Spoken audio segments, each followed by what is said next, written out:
The grocery store hummed like a tired heart. Lena Hayes stood at the checkout, her coat damp from melted snow, her wallet trembling in her hands. The total blinked on the register. $58.43. She counted her bills twice, praying the math would change. Maggie Lane, behind the counter, watched with quiet sympathy. The older woman had seen this moment too many times, the silent panic of someone choosing between pride and hunger. Lena whispered that she might need to put something back. Her voice cracked, and she swallowed the taste of humiliation. A child's voice echoed faintly from behind her cart. Mila, her daughter, asking softly if they could still get the cereal with the stars on the box. Before Lena could answer, a man's voice broke through, calm, steady, unfamiliar. "I've got it," said Eli Mercer. He stood behind her in line, gray eyes gentle beneath the harsh store lights. He didn't look at her for thanks, he simply nodded toward the cashier. Lena's chest tightened with disbelief. "You don't know me," she said, her words trembling between gratitude and suspicion. "Maybe that's why it matters," Eli replied. The noise of the store faded. Only their breathing remained, and somewhere between them, in the flicker of fluorescent light and falling snow, lingered the question that would haunt them both. Would you still help someone who reminds you of the person you couldn't save? Outside, the cold bites through Lena's coat as she steps into the falling snow. Her daughter runs ahead, clutching the small cereal box like treasure. The parking lot glows with pale orange light from flickering lamps. She breathes out a shuddering sigh, unsure whether to feel gratitude or shame. Behind her, Eli exits the store slowly, his breath rising like smoke. Their eyes meet briefly, and he nods, quiet, humble, as if his gesture meant nothing. But in his gaze hides a sadness older than apology. Lena watches him go. Part of her wants to thank him. Another part wants to forget. She whispers to herself, "People don't do things like that anymore." At home, Lena places the groceries on the counter. The hum of the refrigerator fills the silence. Mila hums softly, setting the cereal on the table like a small miracle. Lena watches her daughter's joy and feels something ache inside. A reminder that kindness can feel heavier than hunger. She unfolds the receipt. Her eyes trace the words "paid by customer" behind. Slowly, she presses it against her heart. Eli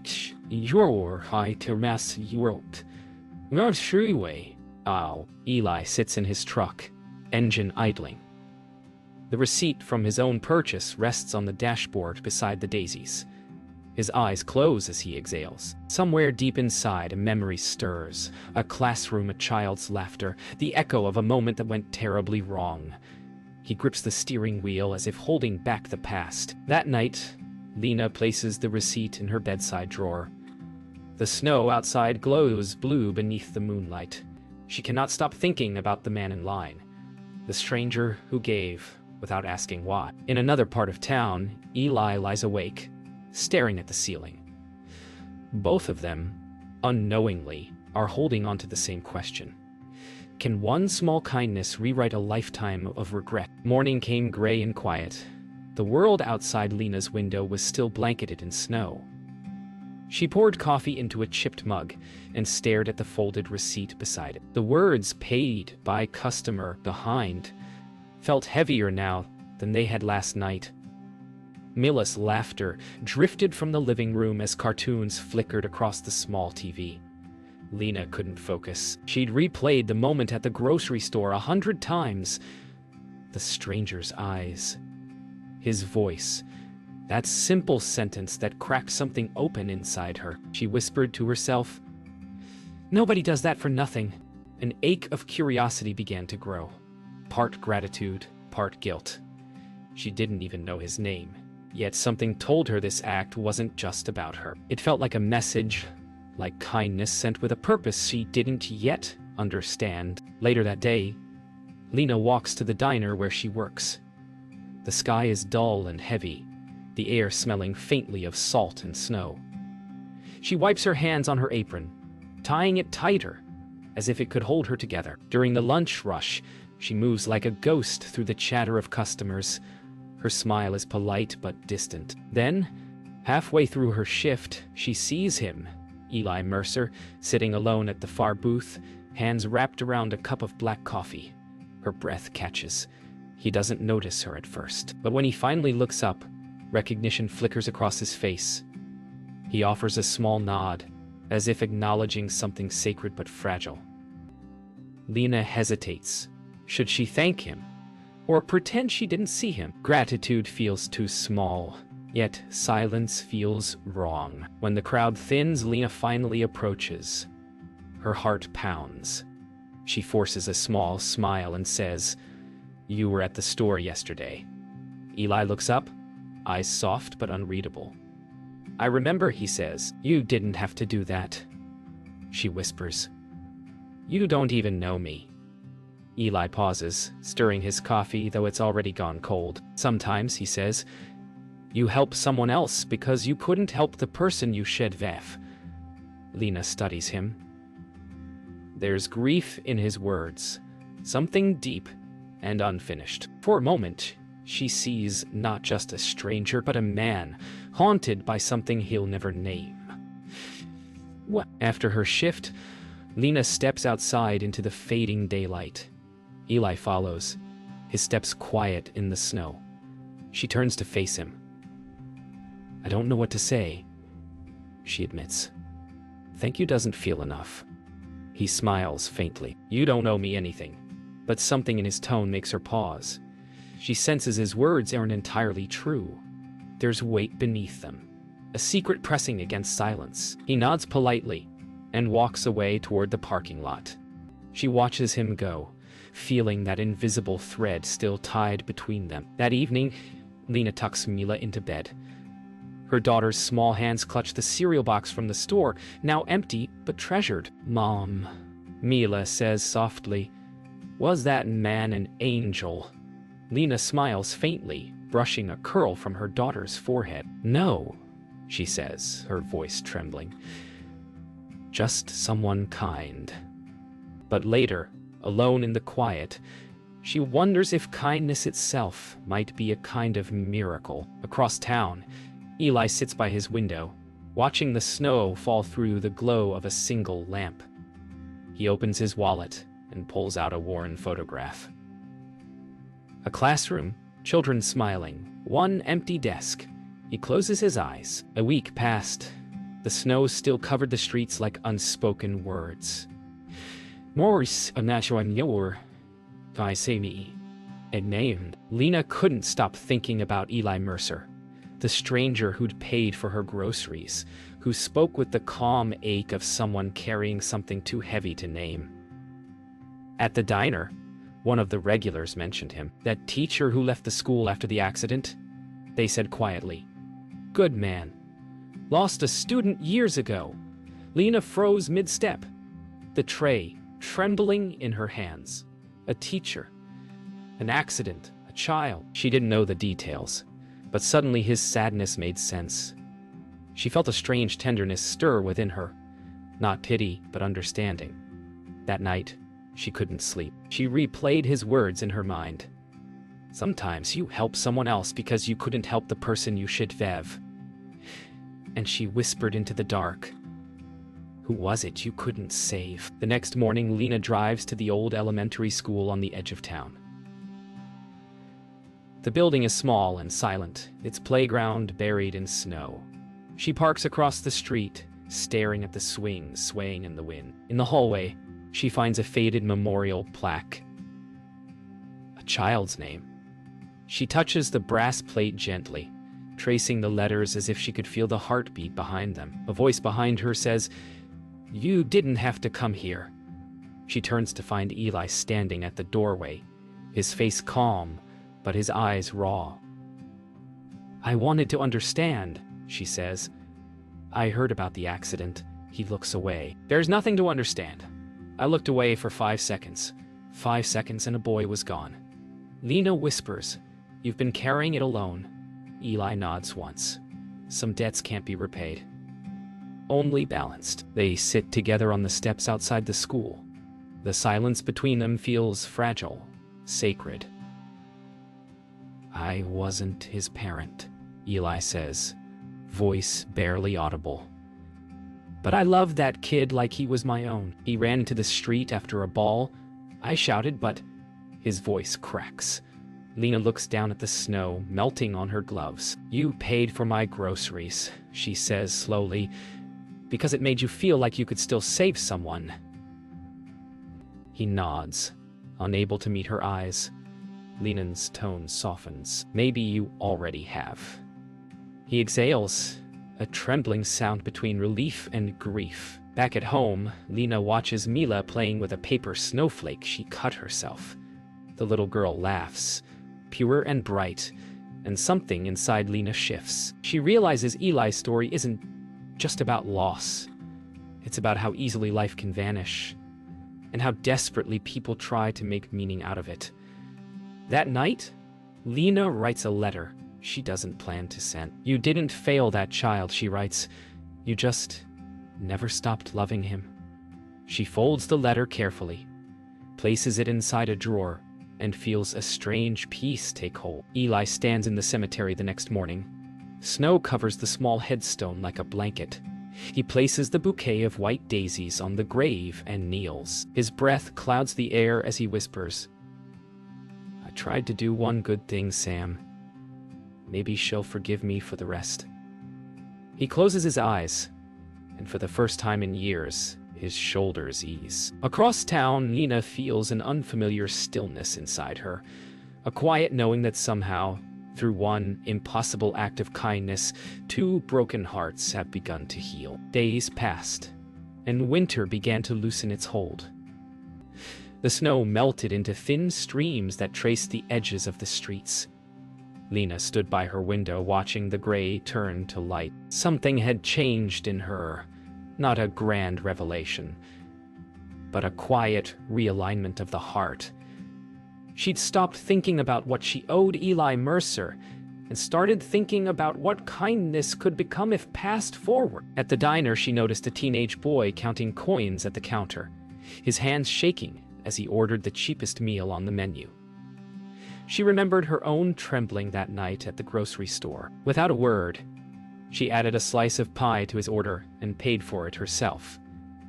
He looked up, surprised. Lena just smiled. "Someone once did the same for me." That night, Lena tells Mila a bedtime story about a woman who lost everything but still found ways to give. Mila listens intently, her eyes wide, her small hand tucked under her chin. "Why did she keep helping people when no one helped her?" Mila asks. Lena smiles softly, because sometimes helping someone else makes the pain smaller. It reminds you that you still matter. As Mila drifts to sleep, Lena realizes she's speaking as much to herself as to her daughter. Her words linger in the quiet air like a prayer. Across town, Eli spends his evenings volunteering at the community library, repairing old children's books. The librarian thanks him for his time, but he always shrugs it off. "It's quiet work," he says, and quiet feels right. One evening, he finds a crayon drawing tucked between the pages of a donated book, a child's sketch of a man holding a daisy. He stares at it for a long moment, unable to breathe. The paper smells faintly of dust and crayons, but to him, it smells like memory. He folds the drawing carefully and slips it into his wallet beside the photograph he's carried for years. Lena begins leaving small notes on napkins at the diner. Simple words like "you matter" or "someone believes in you." At first, she feels silly, but then customers start leaving their own in return. The walls near the counter slowly fill with them. Folded papers, scribbled messages, tiny kindnesses stitched together like fabric. One afternoon, Eli walks in again. He notices the wall, his expression unreadable. "Your idea?" he asks. Lena nods. Maybe forgiveness isn't just saying sorry. Maybe it's remembering what people need most. Eli reads one of the notes aloud. "Kindness is never wasted." He smiles, the first true smile she's ever seen from him. That evening, as the sun sinks behind the hills, Lena walks home with Mila. The streets glisten with melting snow. She holds her daughter's hand tightly, feeling the warmth of it pulse against her palm. "Mom," Mila says softly, "when you help people, does it make the sad go away?" Lena looks down, smiling. "Not all of it, but it makes the world softer." They stop at a crosswalk, where the light glows red. Across the street, Eli waits on the opposite corner. For a brief moment, their eyes meet. No words are spoken, but in that glance, forgiveness passes quietly between them. The diner had changed. It wasn't just a place for food anymore. It had become a place for stories. Every wall now shimmered with handwritten notes, hearts drawn in pen, words of comfort left by strangers who'd been touched by one simple idea. Be kind anyway. Lena read them during her breaks, her fingertips brushing over each folded scrap. Notes about lost loves, hard winters, and small hopes. Somehow, she felt connected to every one of them. One afternoon, a man approached the counter holding a napkin. His eyes were red-rimmed, his hands rough from work. "Who started this?" he asked. Lena smiled softly. "Just a waitress trying to pass something on." He left without saying more. But later, she found his napkin added to the wall. It said, "Thank you for reminding me I still have something good left to give." Across town, Eli works at the library, repairing the same shelves each evening. One night, a young woman stops by, a teacher new to the school. She recognizes him. "You used to teach here, didn't you?" she asks gently. Eli hesitates, then nods. "A long time ago." She smiles. "Your old students still talk about you. One of them runs a volunteer group now. Said you were the first person who ever told him he was good at something." Eli's throat tightens. He laughs quietly, more from disbelief than joy. "Guess I did one thing right." As she leaves, she slips a folded napkin onto his table. On it are the words, "Kindness is never wasted." The following week, Lena receives a letter at the diner. No return address. Inside is a photograph of the note wall. Her wall, now featured in the local paper with the headline, "The Diner of Second Chances." She laughs, then cries. It feels surreal, seeing her small idea carried out into the world. But what catches her heart is the note pinned beside her own in the photo. It reads, "To the woman who made kindness visible, thank you for saving me when I didn't deserve saving." She knows instantly who wrote it. That evening, as dusk settles, Eli returns to the diner. He lingers at the doorway, watching Lena wipe down tables. When she looks up, she smiles, surprised but calm, as if she's been expecting him. He approaches slowly. "I saw the paper," he says, voice soft. "You turned one small kindness into a whole wall of them." Lena shakes her head. "No, Eli. You did. You just didn't know it yet." They stand in silence for a long moment. The world outside fades to snow and orange light. For once, neither of them feels the need to fill the quiet. Weeks later, the first blossoms of spring appear. The diner's doorbell rings constantly now, locals leaving new notes, strangers traveling miles just to add theirs. Lena steps outside one morning with Mila. The air is fresh, the world quiet again. Across the street, Eli stands at the crosswalk, a small smile on his face. He holds a single daisy between his fingers. He crosses toward them, slower this time, not to rescue, not to fix, but simply to be. As they walk together down the street, Lena glances at him and says softly, "I think you finally forgave yourself." Eli looks ahead, sunlight glinting in his eyes. "Maybe," he replies, "but I think kindness did it first." Years slipped by like pages, turning in quiet rhythm. The diner grew older, its walls now layered with thousands of paper notes curling at the edges. The ink faded on some, but the words still glowed beneath the soft morning light. Lena stood behind the counter, her hair now streaked faintly with silver, her smile gentle and sure. The bell above the door chimed, and she glanced up out of habit, expecting Eli. He still came sometimes, always on Sundays, always with a daisy. But lately, His visits had grown fewer. She tried not to worry. People move on, she told herself.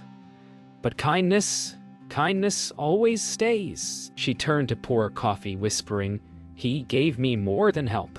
He gave me a reason to keep giving." Across town, Eli moved slower these days. His hands trembled when he held a book, but he still volunteered at the library every Thursday. He spoke less now, smiled more. One evening, a group of children gathered around his table for story hour. He told them about a brave little girl who believed in kindness, who thought even one good deed could change the world. When a boy asked if the story was true, Eli smiled faintly and said, "It is if you want it to be." After the children left, he took a small folded napkin from his wallet. On it were the same words he'd once written years ago: "Kindness is never wasted." He traced the letters with his thumb, eyes soft with memory. At the diner, Lena found a letter waiting for her one morning. The handwriting was shaky but familiar. "Dear Lena, if you're reading this, I want you to know that I'm grateful for that night, for your courage, for the way you made me believe again. I thought I paid for groceries once, but it turns out I paid forward a life I'd almost given up on. Keep it going. You and that wall, you're both proof that love never really leaves.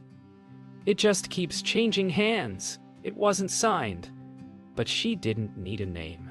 But she folded it carefully and pinned it to the wall. Later that year, a group of high school students visited the diner, led by their teacher, a woman carrying a stack of small paper hearts.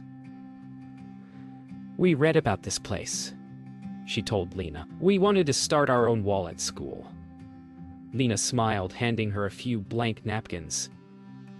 "Then start with this one," she said. The students wrote their first note together. Kindness began here. As they left, Lena stood by the door, watching them disappear into the bright afternoon.